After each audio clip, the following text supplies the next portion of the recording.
네, 첫 번째 이슈 항공기 난동 남성 구속입니다. 승무원과 승객 203명이 탑승한 항공기의 비상 출입문을 비행 중에 강제로 개방한 30대 남성이 어제 구속됐습니다.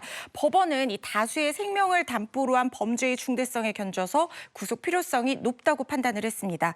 대구지법은 구속 전 피의자 신문을 거쳐서 이 항공보안법 위반 혐의로 이모 씨의 구속영장을 발부를 했습니다.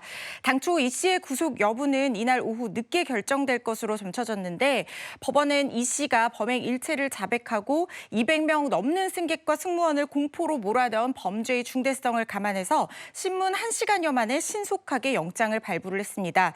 이 씨는 그날 오후 영장 심사에 앞서 이 대구지법에 도착한 뒤에 계획하고 문을 열었느냐, 뛰어내릴 생각이 있었느냐라는 내용을 묻는 취재진의 질문에 빨리 내리고 싶었다라고 답변을 했다고 하고요. 문을 열면은 위험할 거라는 생각은 하지 않았는지 묻자 아이들에게 죄송하다라고 답했다고 합니다.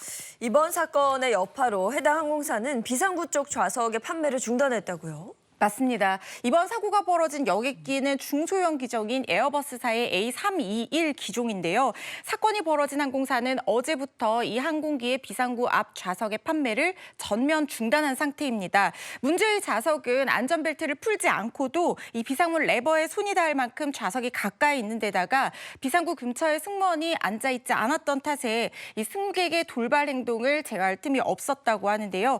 그래서 이 항공사가 재발 방지를 위해서 해당 기종의 비상구 앞자리를 판매하지 않기로 한 겁니다. 당장 예약을 중단했는데 만석이 되더라도 이 자리는 판매하지 않는다고 강조를 했습니다. 다만 이런 문제가 없는 다른 기종의 비상구 쪽 좌석 판매는 유지가 되고요. 같은 기종을 운영하는 다른 항공사들도 해당 좌석의 판매 중단 여부를 검토하고 나섰습니다. 이 자리가 보통은 굉장히 공간이 넓어서 좋은 자리라고 인식되지만 사실은 굉장히 중요한 자리입니다.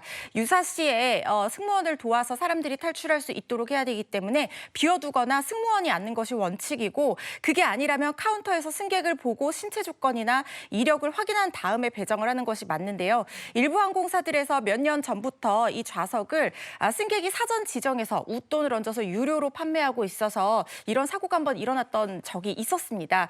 그래서 이런 부분 때문에 이 좌석을 유료로 판매하는 것이 항공사의 수익성 제고를 위해서 안전성을 등한시한 것은 아닌지에 대한 지적이 이어지고 있는 거고요. 좌석 판매 중단뿐만 아니라 나아가서 근본적인 대책 마련이 필요하다는 지적도 이어지고 있습니다. 아니 비행기에 타고 있던 분들이 얼마나 끔찍해 그러니까요. 하겠습니까? 근데 비행 중에 그게 비상문이 그렇게 열린다는 거 생각을 못했어요. 당연히 열리지 않는 줄 알았는데 네. 문제가 없는데 비행 중에 문이 열린다?